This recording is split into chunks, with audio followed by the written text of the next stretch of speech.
নওগাঁ ১ আসনে বিএনপিকে শক্ত ঘাঁটিতে রূপান্তরের প্রত্যয় ব্যক্ত করেছেন নিয়ামতপুর উপজেলা বিএনপির সাধারণ সম্পাদক মোস্তাফিজুর রহমান। নওগাঁ থেকে বিশেষ প্রতিনিধি সাইদুল ইসলাম হেলালের ভিডিও চিত্রে থাকছে বিস্তারিত। তিনি বলেছেন, সব মতবিরোধ ভুলে ঐক্যবদ্ধভাবে কাজ করতে হবে। ব্যক্তি নয়, দলকে বড় করে ভাবতে হবে। দলের স্বার্থে কাজ করলে নওগাঁ ১ আসন থেকে বড় কিছু করা সম্ভব। সাংগঠনিক শক্তি বাড়াতে তিনি নিয়ামতপুর, সাপাহার ও পোরশার প্রতিটি ইউনিয়নে ধারাবাহিক মত বিনিময় সভার উদ্যোগ নিয়েছে। এসব সভায় তৃণমূল নেতাকর্মীদের মতামত নিয়ে কার্যকর কর্মপরিকল্পনা বাস্তবায়ন করা হবে।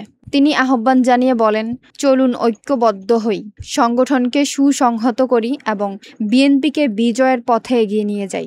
তার এই উদ্যোগকে ঘিরে নেতাকর্মীদের মধ্যে ইতিমধ্যেই ব্যাপক উৎসাহ উদ্দীপনা দেখা দিয়েছে।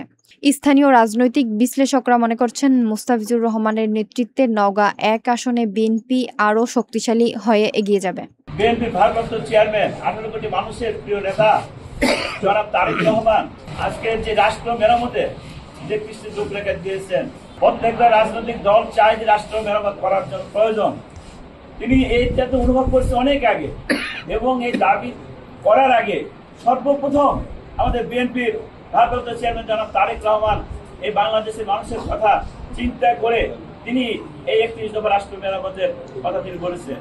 আমার সাংবাদিক বন্ধুদের সাথে আমার উপস্থাপন করা একজন জাতির বিবেক হিসাবে, একজন আপনার সচেতন মানুষ হিসাবে, যে জাতিকে যখন মানুষ জুলুমের শিকার হয়, অন্যায় অবিচার যখন রাষ্ট্রের মধ্যে, রাষ্ট্রের মানে কাঠামোর মধ্যে ঢুকে যায়, রাষ্ট্রের ক্ষমতার মধ্যে ঢুকে যায়, সর্বপ্রথম সোচ্চার থাকেন আপনারাই জনগণের পাশে থাকেন। আপনাদের উপর অনেক অত্যাচার হয়।